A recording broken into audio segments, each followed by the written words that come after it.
Hi and welcome to my December review. This month we have a challenging month ahead because we have quite a few squares and opposition aspects. We start off with an opposition. This is between Venus and Mars. If you remember from last month, Mars is now retrograde. And Mars, who is your co-ruler, is retrograde in the 8th house, which is the house of Scorpio. So he's quite happy here, but there's a good time to work with him while he's in this retrograde motion. And Venus can opposition to Mars, but also in a positive aspect to Saturn, who also has a positive aspect to Mars, can give you some help here and some clues as to what you should be doing. These two will help you to understand the responsibilities and the duties that you need to complete in order to work with the Mars retrograde. Now, with Mars in the 8th house, it's about learning respect in all your dealings with others. And it's also about taking in the more metaphysical, spiritual side of things into your daily life. And Venus and Saturn will help to align this for you. It's also the 8th house is the house of other resources, so it's also a time to work on these and try and work with your budgeting and planning ready for the next year. On the 2nd we have another opposition. This one also involves one of your co-rulers, Pluto. Pluto is in opposition to the Black Moon Lilith. Now this aspect will bring out and highlight anything that is false and weak in your life, especially in your relationships or in your beliefs. Now Pluto's in that 3rd house, so communication will be intense. And with the Black Moon in the 9th house, this is about your beliefs. This will also be quite a heated time. Now, with these two together, this aspect can greatly improve things. If you have a basis of a good relationship, then it can enhance that, but it also highlight the cracks that will need your attention. Then on the 3rd we have excellent aspects for healing. We have the Sun making a positive aspect to Chiron, who's in the 6th house. This is the house of health, so any physical or health issues that you need healing, it's a great time to get to grips with those. On the 4th we have Venus and Neptune making an aspect which will heighten creativity and give a dreamy feel about things. But on the 5th, Neptune goes direct. So this is good news for you Scorpios, because especially if you're born in the last 10 degrees of Scorpio, Neptune going direct in Pisces will give you a large boost of creativity because it's in your 5th house. And this will really be exciting times. Now, the other thing that's happening on the 8th, we have the full moon. Now the full moon is in Gemini and it's in your 8th house. This is the house of Scorpio. So this full moon will be a bit quirky because of the Gemini side, but being in the 8th house is a time to get to grips with some of those 8th house issues. This is about sharing and receiving, giving and taking, and balancing your needs with the needs of others. It's also about shared finances, so it's a good time to look at finances. There may be a time for a large outlay, a big expense, or maybe someone needs your help with their expenses. But it's a great time also for budgeting over the next couple of weeks. It's a very fortunate day on the 9th as Venus makes an aspect to Jupiter. Venus in that 2nd house, the house of finances. This is a great time, a very agreeable aspect, great time to benefit from any financial opportunities. Then on the 12th, Saturn makes an aspect to the Sun, and this is a good time to get things organised, especially around the home. It's a time to put your plans into action around the home and start getting things done. Then on the 14th is a more difficult one because Sun makes a square to Neptune. Neptune's in the 5th house, so it's a great time for socialising and maybe going to the theatre or the movies or something like that, but it's not a day when you'll be full of vitality, so you won't be wanting to do anything too physical or demanding.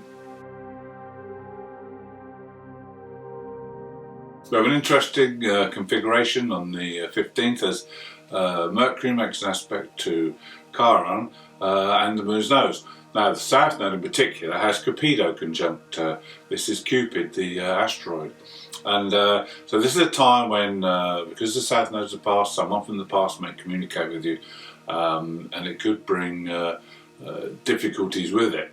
The past has got nothing new to teach you, but it always wants to drag you back into past behaviour patterns. Whereas the North Node, the future, wants to draw you away, draw you out of that. Your North Node is in the 7th house. Your future lies with others, and it's time to focus on that. Then on the 17th, there's a week that you're able to heal. Whether you've had some physical or you've got any other illness, it's a great week to rest and heal where you can. And you get the benefit of Mars and Chiron in good aspect. Whatever it is that the past has brought up, it's not gone away yet, because on the 19th Venus makes the same configuration as Mercury, so there could be desires that come in here that have reawakened from the past. But on the 21st we have a winter solstice where day and night are equal, and also a very good aspect between the Sun and Jupiter, which will stir you into action.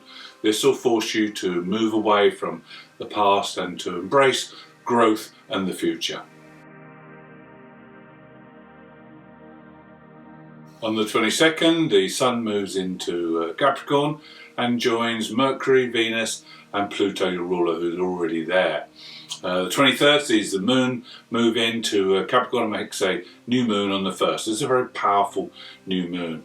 The Moon in Capricorn is ambitious, it's practical, down to earth, but it's also ready to put full concentration and work on your future. Now, this is happening in your 3rd house. This is the house of the mind, this is the house of communication, this is the house of getting all your tasks and jobs done ready. This is a time of planning now, planning ahead for the future. Put down your intentions for next year. This is the best time to do this with this new moon. And make sure that you harness and make use of any opportunities that come your way. The 23rd is also an important day for Chiron, because he moves directing after being retrograde for some time.